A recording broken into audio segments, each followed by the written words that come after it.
A paz do Senhor, meus irmãos, graças a Deus que nos dá a vitória por nosso Senhor e Salvador Jesus Cristo e tem nos dado mais um dia de vida e aqui nós estamos outra vez. Creio que você aí está em seu lar, em sua casa, e isto tudo é maravilhoso, é motivo de gratidão a Deus. Amados, ontem eu falei sobre a responsabilidade pessoal em que implica no fato de que cada pessoa, cada alma consciente responde pelos seus pecados, pelos seus erros cometidos. E eu quero continuar hoje falando sobre as riquezas da graça, algo muito maravilhoso que encontramos na carta aos Romanos. No capítulo 6, o apóstolo Paulo diz: "Que diremos, pois?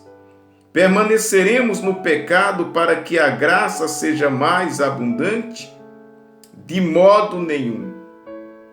Nós que estamos mortos para o pecado, como viveremos ainda nele?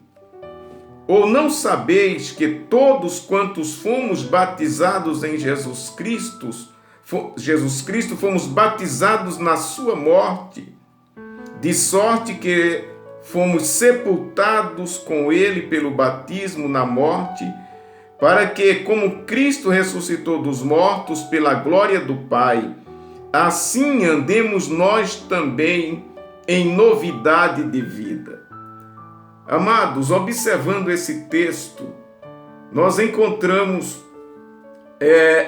o que chamamos de riquezas da graça, milagres que só a graça faz. E eu quero chamar-lhe a atenção para algumas coisas importantes aqui. Primeiro, mostrar para vocês que é possível, plenamente possível, qualquer pessoa viver sem pecar. É a palavra quem diz. Se observar o texto, o que o apóstolo Paulo está dizendo é exatamente isto. Há muitos cristãos que acham que é impossível alguém viver sem pecar. E mais do que isso, acha que pode pecar e não tem culpa pelos seus pecados. Mas por quê? Porque está na graça. Eu repito, a graça não significa que nós temos direito de pecar, e é o que o apóstolo Paulo está dizendo. Que diremos, pois? Permaneceremos no pecado para que a graça seja mais abundante? Ou seja, nós vamos continuar pecando? E quanto mais pecarmos, mais a graça se mostra abundante? Não é assim que funciona, querido. Pelo contrário, diz o apóstolo Paulo, de modo nenhum. De modo nenhum. Nós que estamos mortos para o pecado, como viveremos ainda nele? Logo, é fácil entender, meus irmãos, que a graça, na verdade, nos matou para o pecado. Estamos mortos para o pecado. O pecado não tem mais poder sobre nós pela graça. Esta é a riqueza da graça. Quando você aceitou a graça de Deus, então o Senhor tirou os seus pecados, purificou os seus pecados, perdoou os seus pecados. Mas não é só isso. A graça nos dá o direito de viver sem o pecado, mortos para o pecado. É o que está escrito aqui. Se estamos mortos, é claro que não vivemos mais pecando. E o apóstolo diz: como viveremos ainda no pecado, se nós estamos mortos para o pecado? E no versículo 3 ele diz: ou não sabeis que todos quanto fomos batizados em Jesus Cristo, fomos batizados na sua morte? Então nós mergulhamos na morte de Jesus. Nós fomos batizados em Jesus, então estamos mortos para o pecado. Não temos mais direito de pecar e nem temos desculpa para viver no pecado. Todos esses crentes, todos esses irmãos, todas as pessoas que são cristãos, que estão na igreja e vivem constantemente pecando e se desculpando, que pecam porque são fracos, mas isso não implica em condenação, porque vivemos a graça, é muito perigoso estarem cometendo um grande engano. A graça, na verdade, tira os nossos pecados e nos capacita a viver fora do pecado. Esta é a verdadeira graça. Quem vive na graça, vive morto para o pecado. Quem vive na graça, vive em Cristo Jesus. Ele mergulhou na vida de Jesus. No versículo 4, o apóstolo Paulo diz que nós fomos sepultados com ele pelo batismo na morte.